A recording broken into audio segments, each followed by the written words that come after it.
Chers amis, bonjour. La suite des boutons Faire système. Donc le bouton suivant, c'est celui-ci qui permet de couper un acier. Alors couper un acier, pourquoi faire? Admettons que vous ayez un ouvrage très grand où vous avez dessiné des barres qui sont forcément très longues puisque l'ouvrage est très grand. Donc si la barre fait plus que 12 mètres, c'est impossible de la livrer parce que d'une part, on n'a pas en magasin des barres de plus de 12 mètres. Et puis même si on avait plus que 12 mètres, ce serait difficile au niveau du transport. Certains fournisseurs peuvent aller jusqu'à 14 mètres pour des HA32, HA40, ou même du HA25, mais c'est à peu près le maximum de ce que j'ai vu.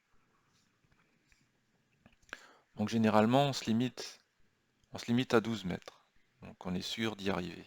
Sauf si le chantier nous dit expressément, bah là, sur ce chantier-là, le HA25, on sait faire du 14 mètres. Donc à ce moment-là, bah, on prend en compte cette information et et on coupe l'acier non pas à 12 mètres mais à 14 mètres. Donc pour l'exemple, on va dessiner une barre en HA20 par rapport à son axe qui fait 20 mètres. Donc 20 mètres, ok. Donc si je mesure ici, de là jusque là, j'ai bien 20 mètres. Donc cette barre, je peux la repérer.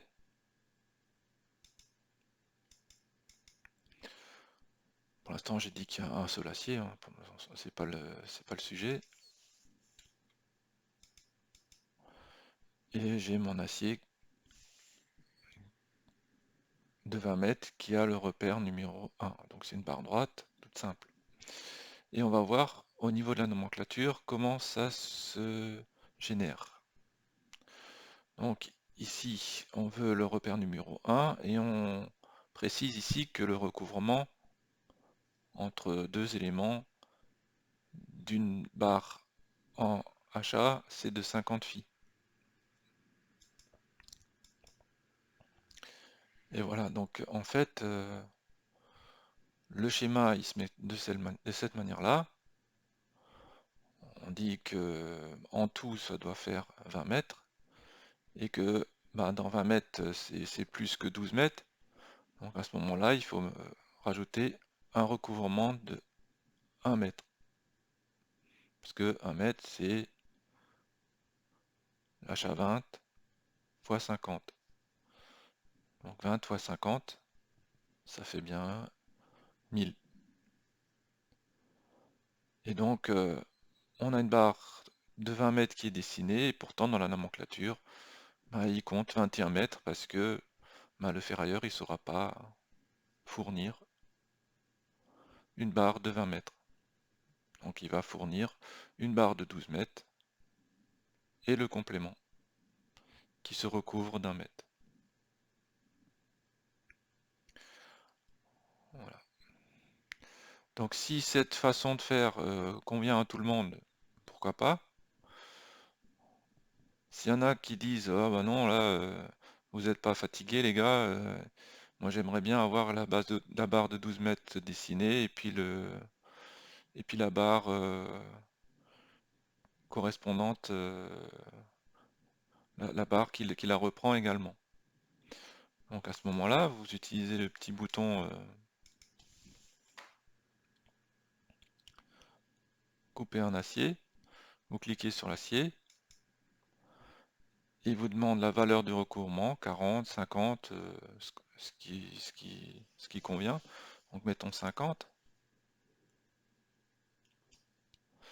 La longueur mini, 12 mètres. Donc si c'est 14, bah, c'est à cet endroit-là qu'il faut mettre 14. Donc 12.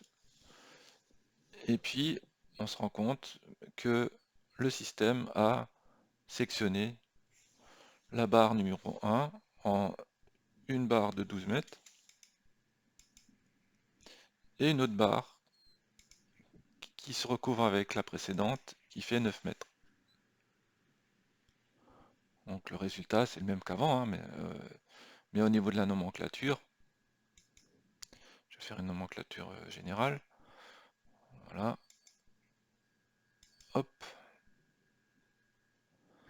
Bah, il a généré un indice 1A à partir de 1 et 1B. Le 1A fait 12 mètres et le 1B fait 9 mètres. Donc on n'a pas à refaire le 1, le 1A et le 1B spécifient les deux parties du même repère 1. Voilà, ça c'est une première façon de faire. Enfin une deuxième si on veut. Il y a une troisième façon de faire. Je vais juste enlever ça. Mettons que j'ai la même barre de 12 mètres.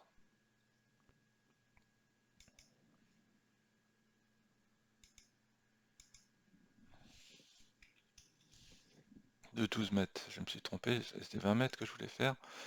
20 mètres, voilà, 20, pas 12. Donc c'est une seule polyligne. Et là, contrairement à la fois précédente, je la coupe avant de l'avoir repérée. Donc je clique sur ce bouton, couper un acier. Quel acier? Cet acier-là. Recouvrement 50 phi et 12 mètres. Donc là, il a coupé l'acier en deux. Mais là, quand je vais repérer, il faudra que je repère cet acier et cet acier distinctement. Donc il y aura un repère 2, là par exemple, et un repère 3 ici. Il ne fera plus le 1A, le 1B, ou un A, B, C, D. Si vous avez une barre qui fait 50 mètres, il va couper en A, B, C, D autant de fois que nécessaire. Donc ici, il faut dire, voilà, bah ça c'est cette barre, c'est la barre